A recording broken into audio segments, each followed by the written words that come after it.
Today we want to share a movie that we are all familiar with. It is Disney's live-action version of Mulan, which is a story of courage and filial piety. It was born in Hollywood, but it tells the legend of China. From production to release, it is a cross-cultural practice that attracts worldwide attention. It is like a mirror, allowing us to see the brilliance and crux of different cultures when they collide and fuse. The movie Mulan 2022 tells the story of Hua Mulan, a young woman in the Imperial China who is gifted with a very strong qi and natural combat abilities, which are traits that are considered unsuitable for women at that time. From a young age, Mulan is pressured to follow strict traditional gender roles, whereby being a good daughter means bringing honor to the family through marriage. The conflict begins when the emperor orders every family to send one man to join the imperial army. Although Mulan's father is a respected war veteran, he is weak and unwell.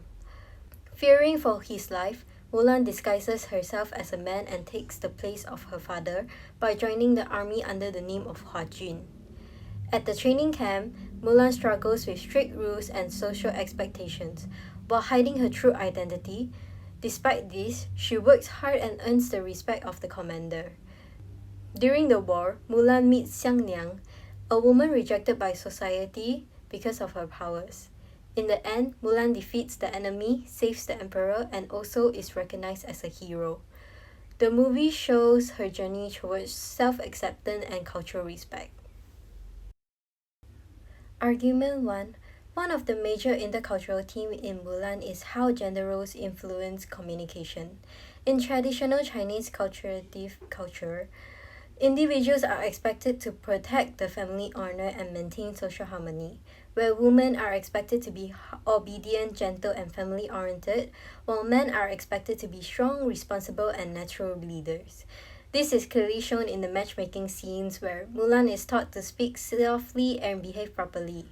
When she fails to meet these expectations, communication breaks between her and the matchmaker, showing the tension between Mulan's true identity and what the society expects her to be.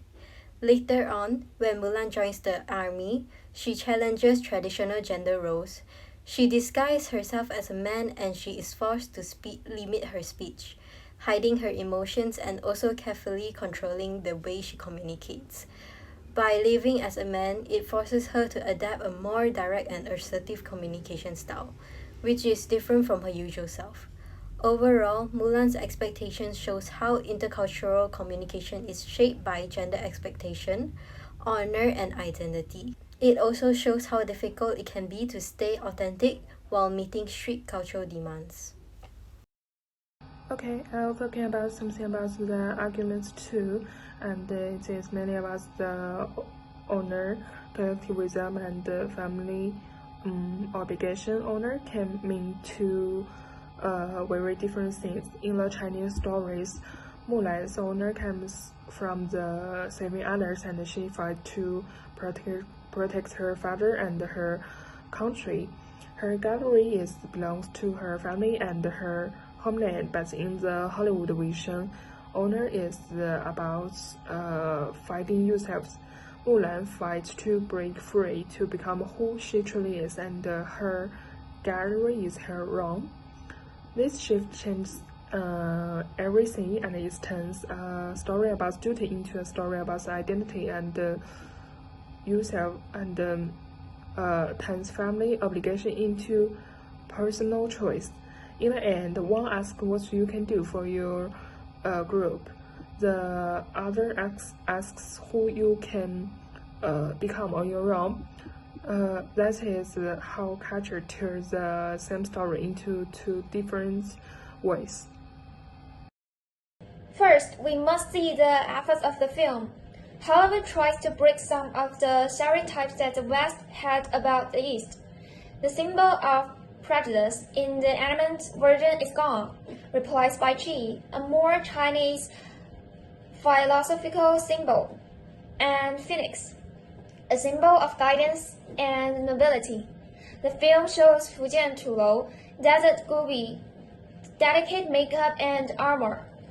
These careful visual designs are sending a signal to the world that this is an action civilization that needs to be treated seriously and with respect. What the directors want to show us is not a fantastic fairy tale park, but a solemn and magnificent ancient China. However, breaking out of old patterns may lead to new difficulties. There is a profound contradiction in the cultural presentation of films. To tell a hero's journey that can be understood by a global audience, the film has simplified deep cultural concepts.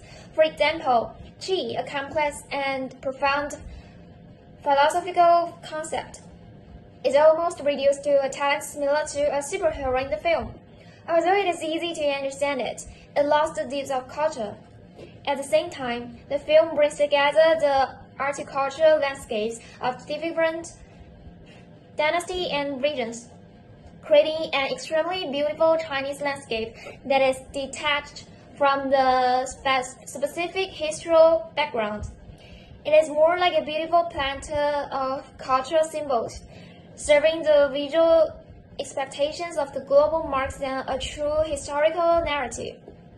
This reveals a central conundrum: how to find a balance between fidelity to the cultural spirit and adaptation to global narratives in cross-cultural adaptations. The high context and low context culture theory offers a key way to look at how Mulan shows its meaning across different cultures. Based on the high context Chinese story style, like uses hidden messages and unspoken hints. The film shows key values like respect for family and faithfulness through people's actions. The way places are set up and visualized. At the same time, to feed viewers all over the world, it also uses low-context communication methods, making it easier to understand with plain talk, clear character goals, and simple symbols. Having these two ways of telling the story together not only points out the nature conflicts between keeping cultural uniqueness and being understood globally in cross-culture film remakes, but also showed the main difficulties that global film and TV makers face when trying to balance the two. And then I'll talking about something about the argument 5, and it is mainly about the power distance or authority communication. People in a different culture see power in different way, and in the Chinese story, everyone have their place. You obey the emperor and follow your general, and listen to your father. No one questions this, and it is just how things are. And the Hollywood movies changed this. Here, the general is a friend, not just a boss, and Mulan can speak up, and even to those who are above her. At home, her father tried to understand her, not just tell her what to do.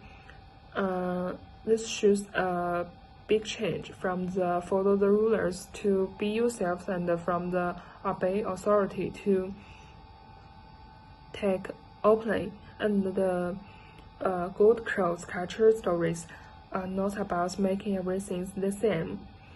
They are about sharing, listening, and finding what connects us across our difference. All in all, Mulan leans hard on non-verbal tools like body language and visual symbols to tell its story across different cultures.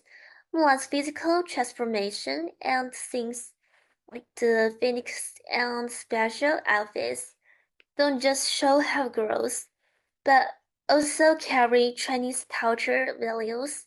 At the same time, the movie makes high context cultural elements with low context Hollywood storytelling tricks to make it work for global viewers.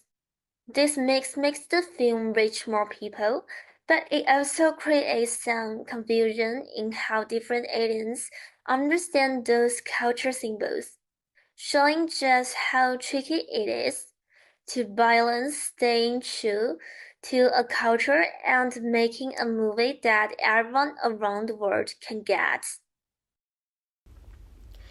AUM, also known as Anxiety Uncertainty Management Theory, this explains how people manage stress and uncertainty when they are placed in an unfamiliar place.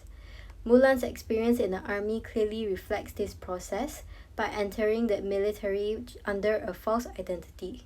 She lives in a constant uncertainty as she adapts into a new environment, while hiding her true identity as a woman.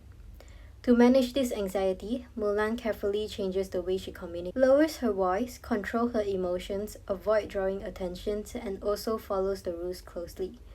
This helps her reduce the risk of being discovered. At the same time, Commander Tang manages uncertainty within the army by enforcing strict rules and discipline training, which reduces unpredictability and maintain order.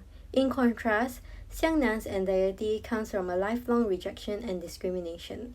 As a result, she develops a defensive and confrontational communication style as a way to protect herself.